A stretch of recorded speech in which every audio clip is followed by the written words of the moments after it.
شروع اللہ کے نام سے جو بڑا مہربان اور نہایت رحم کرنے والا ہے۔ السلام علیکم معزز ناظرین، فرعون کا نام مصعب بن ولید بن ریان تھا اور عمر بھی تقریباً 400 سال پائی۔ اس دوران نہ کبھی بیمار ہوا، نہ اس کے سر میں درد ہوا تھا اور نہ کوئی دشمن اس پر غالب ہوا۔ اور فرعون بھی اس کو اس وجہ سے کہتے ہیں کہ اس نے خدائی کا دعویٰ کیا، جیسا کہ اللہ تعالیٰ قرآن مجید میں فرماتا ہے۔ ترجمہ: فرعون نے لوگوں سے کہا، میں ہوں تمہارا رب، سب سے بڑا اور اونچا۔ پس پکڑا اس کو اللہ تعالیٰ نے سزا میں، پچھلی اور پہلی کی، اور آخرت میں بھی عذاب ہوگا، اور اس نے دنیا میں بھی عذاب پایا۔ فرعون ملعون نے جب خدائی کا دعویٰ کیا، پھر اللہ تعالیٰ نے اس کو بہت سی بلاؤں میں گرفتار کیا۔ دور جدید کی سائنسی ریسرچ DNA سے معلوم ہوا کہ اس کے والدین آپس میں بہن بھائی تھے، اور یہ بھی کہ فرعون زنانہ طبیعت کا تھا۔ اس کی پیدائش بلخ میں ہوئی۔ بڑا ہوا تو سیر و سیاحت کے لیے نکلا۔ ایک شہر جس کا نام یوخنا ہے، وہاں پہنچا۔ اس شہر میں حامان بے ایمان سے ملاقات ہوئی جو اس شہر کا رہنے والا تھا۔ آپس میں ربط و ضبط قائم ہوئے تو حامان نے فرعون سے کہا، میں بھی تمہارے ساتھ سیر کو چلوں گا۔ چنانچہ دونوں ملعون مصر شہر آئے تو یہاں خنپرے موسمی پھل تھا۔ بھوک لگی تو ان دونوں نے کھیت والے کے پاس جا کر کھانے کا سوال کیا۔ خنپرے والے نے ان دونوں سے کہا کہ بھائی، ایسا کرو گے تم دونوں ہمارے خنپرے بازار لے جاؤ اور وہاں جا کر فروخت کرو تو پھر تم دونوں کو کھانے کو دیں گے۔ یہ سن کر فرعون نے حامان سے کہا کہ تم یہیں رہو اور میں یہ مال خنپرے لے کر بازار جاتا ہوں۔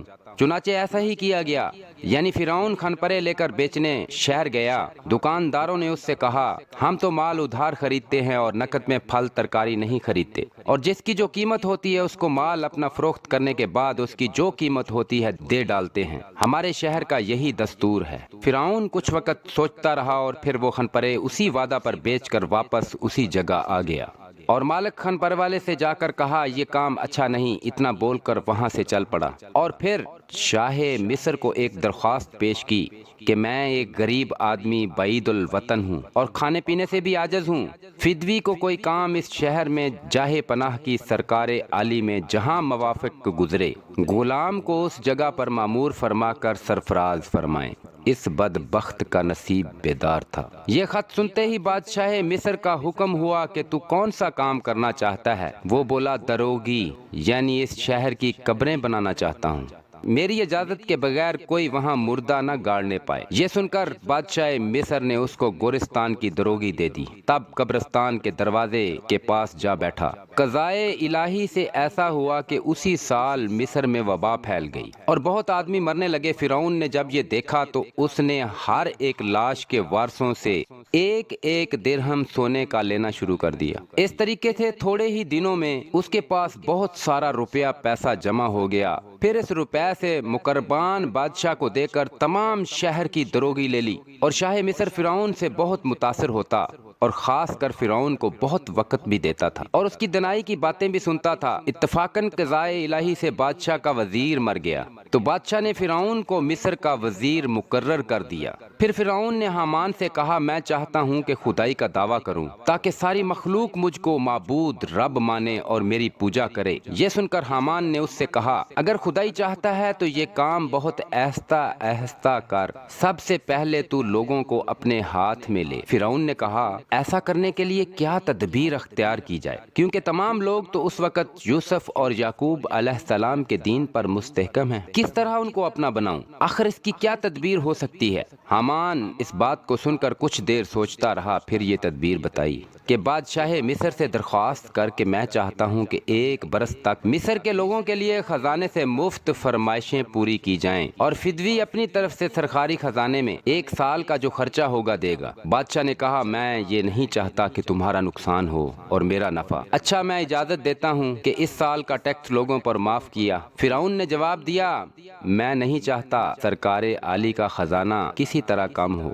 بادشاہ نادان اور کم فہم تھا۔ فرعون کی خاطر لوگوں پر جو 1 سال کا ٹیکس بنتا تھا نہ لیا، اور فرعون کو کہا، کہ اپنے دل کی مراد پوری کرو۔ فرعون کیونکہ وزیر مصر تھا، اس نے اپنے دیوان میں خزانچیوں کو بلا کر پوچھا لوگوں سے 1 سال کا ٹیکس خزانے کی صورت میں کتنا جمع ہوتا ہے؟ وہ سب بولے اتنا ہوتا ہے۔ بس فرعون نے اسی قدر روپیہ اپنی طرف سے حامان کے ہاتھ بادشاہ کی سرکار میں داخل کر دیا اور بادشاہ کو بھی بتا دیا اور منادی کرا دی کہ اس سال کا ٹیکس فرعون نے اپنی طرف سے بادشاہ کے سرکاری خزانے میں داخل کر دیا ہے، اور مزید 2 برس کی معافی کے لیے ہم نے سرکار عالی میں عرض کی تو وہ بھی قبول ہوئی۔ پھر تو تمام رعایا مصر کی یہ بات سن کر بہت خوش ہوئی۔ غریب مسکین جتنے تھے سب نے فرعون کی ترقی کے لیے دعائیں مانگنا شروع کر دی، اور سب نے خدا کا شکر ادا کیا۔ جب 3 سال کا ٹیکس معاف ہو گیا اور سب فرعون کے گن گانے لگے، جب 3 سال پورے ہو گئے تو اچانک قضائے الہی سے شاہ مصر اپنی موت مر گیا، اور کوئی بھی اس کا والی وارث نہ تھا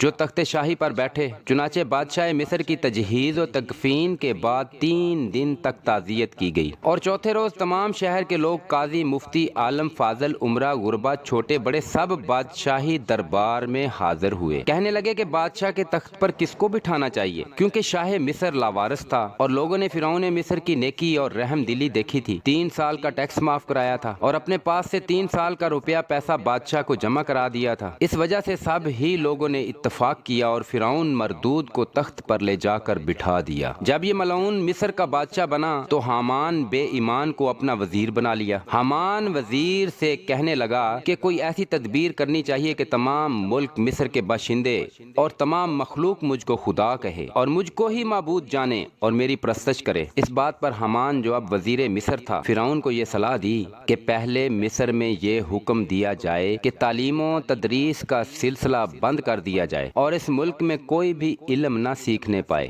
ورنہ میں ان سب کو قتل کرا دوں گا۔ فرعون بادشاہ کا یہ حکم سن کر لکھنا پڑھنا چھوڑ دیا۔ کچھ عرصے کے بعد سارا ملک جاہل بن گیا اور اپنے حقیقی خدا کو بالکل ہی بھول گئے۔ اس وقت حضرت یوسف علیہ السلام اور حضرت یعقوب علیہ السلام کی تعلیمات تھیں۔ اس کے بعد فرعون نے حکم دیا کہ تمام لوگ اپنے بتوں کو پوجیں، اور یہ سلسلہ 20 سال تک جاری رہا۔ پھر اس کے بعد فرعون ملعون نے اعلان کرایا، یہ الفاظ لوگوں کے کانوں تک پہنچائے، قرآن مجید کی آیت جس کا ترجمہ ہے، پس لوگوں کو جمع کیا، پھر ان لوگوں سے کہا میں ہوں رب تمہارا سب سے بڑا اور بلند، اور اس حالت پر 40 برس گزرے، تمام بتوں کو توڑ ڈالا اور فرعون کو پوجنا شروع کر دیا۔ فرعون ملعون اپنی قوم پر بڑی نوازش کرتا تھا، اور دوسری قوم جو بنی اسرائیل تھی اس کو خدا نہیں مانتی تھی، اس کو طرح طرح کی تکلیفیں دیتا، کیونکہ بنی اسرائیل قوم تو دین یوسف پر قائم تھی۔ فرعون بنی اسرائیل کی عورتوں سے اپنی قوم کے لوگوں کی خدمت کرواتا، مردوں کو محنت و مشقت والے کاموں، لکڑیاں کاٹنا، گھاس کاٹنا، جھاڑو کشی کروانا، ان کاموں پر مامور کیا ہوا تھا۔ بنی اسرائیل کی قوم کی کوئی عزت نہ تھی، مگر بنی اسرائیل کی ایک عورت آسیہ جو بہت حسین و جمیل تھی اور اپنے آباء و اجداد کے دین پر ہی تھی، فرعون نے اپنے نکاح میں لے لیا۔ مورخ لکھتے ہیں کہ فرعون ان کو بہت پسند کرتا تھا اور اپنی دل و جان سے عزت و احترام کرتا تھا۔ بنی اسرائیل 13 سال تک فرعون کے عذاب سہتی رہی مگر اپنے دین پر قائم رہی۔ پھر ایک روز ایسا اتفاق ہوا کہ اللہ تعالیٰ نے اپنی قدرت کاملہ سے دریائے نیل کو سکھا دیا اور اس میں کچھ بھی پانی باقی نہ رہا۔ یہ دیکھ کر فرعون ملعون کی قوم نے اکٹھے ہو کر کہا، اگر تو ہمارا رب ہے تو دریائے نیل کا پانی جاری کر، تب جانیں گے کہ تو ہمارا رب ہے۔ فرعون نے یہ بات سنی اور سنتے ہی 7 لاکھ سوار اپنے ہمراہ لے کر میدان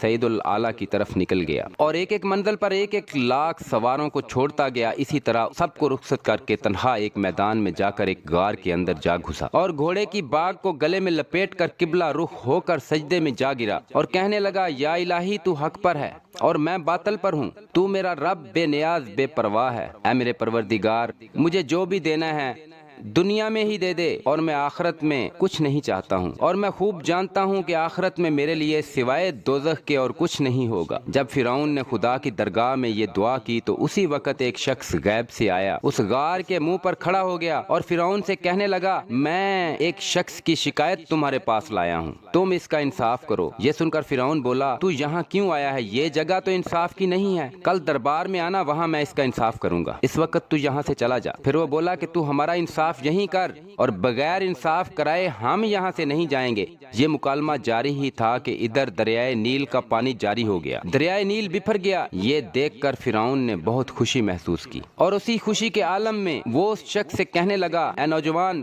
تم کیا چاہتے ہو؟ اس کے پوچھنے پر اس نوجوان نے فرعون سے کہا، جو بندہ خداوند عالم کی نافرمانی کرے اور اس کے حکم کو بھی تسلیم نہ کرے اور خداوند قدوس اس پر اپنی مہربانی کرے تو تم مجھ کو بتاؤ اس بندے کی کیا سزا ہے؟ فرعون نے جواب دیا، اس بندے کی سزا تو یہ ہے کہ اس کو دریائے نیل میں ڈبو کر مارنا چاہیے۔ اس نوجوان نے یہ جواب سن کر کہا، بہت اچھا، آپ اس کو مجھے لکھ کر دے دیں تاکہ یادداشت رہے، اور کل بندہ آپ کے دربار میں حاضر ہوگا، آپ کے حضور میں اظہار کرے گا۔ فرعون بولا، بھائی یہاں تو قلم دوات نہیں، میں کس طرح لکھوں؟ اس نوجوان نے کہا، میں دیتا ہوں، تم لکھو۔ پھر فرعون نے اس غار کے اندر بیٹھ کر خوشی سے لکھا، جو بندہ اپنے خداوند کی نافرمانی کرے گا اور اس کا حکم نہ مانے گا اور اللہ تعالیٰ اس کو سب طرح سے آرام دے، کھانا دے، تو اس بندے کی سزا یہ ہے کہ اس کو دریائے نیل میں ڈبو کر مارا جائے۔ دستاویز لکھ کر اس نوجوان کے حوالے کی۔ اس نے یہ نہ جانا کہ وہ نوجوان کون تھا، اور نوجوان یہ دستاویز لکھوا کر نظروں سے غائب ہو گیا۔ وہ در حقیقت حضرت جبرائیل علیہ السلام تھے، اور پھر اس کے بعد ایک آواز آئی، اے فرعون، دریائے نیل کو میں نے تیرے حکم کے تابع کیا، تو جب حکم کرے گا پانی کھڑا رہ تو وہ پانی تیرے حکم سے کھڑا رہے گا، اگر تو کہے گا اے پانی جاری ہو جا تو وہ پانی جاری ہو جائے گا، الغرض وہ تیرے فرمان کے باہر نہ ہوگا۔ تب فرعون یہ سن کر خوش ہو گیا اور اس میدان سید الاعلیٰ سے اپنے گھر پر چلا آیا، اور دریائے نیل کو جس طرف کہتا وہ اسی طرف ہو جاتا۔ اگر وہ کہتا ہے پانی اونچا ہو کر چل تو وہ پہاڑ سے زیادہ اونچا ہو کر چلتا، اگر وہ کہتا پانی تو نیچے ہو کر چل تو وہ پانی نیچے ہو کر چلتا۔ چند روز کے لیے اللہ تعالیٰ نے فرعون ملعون کو ایسی کرامت دی تھی، باوجود اس کے کہ وہ ملعون دعوی خدائی کرتا تھا اور کہتا تھا، اے لوگو،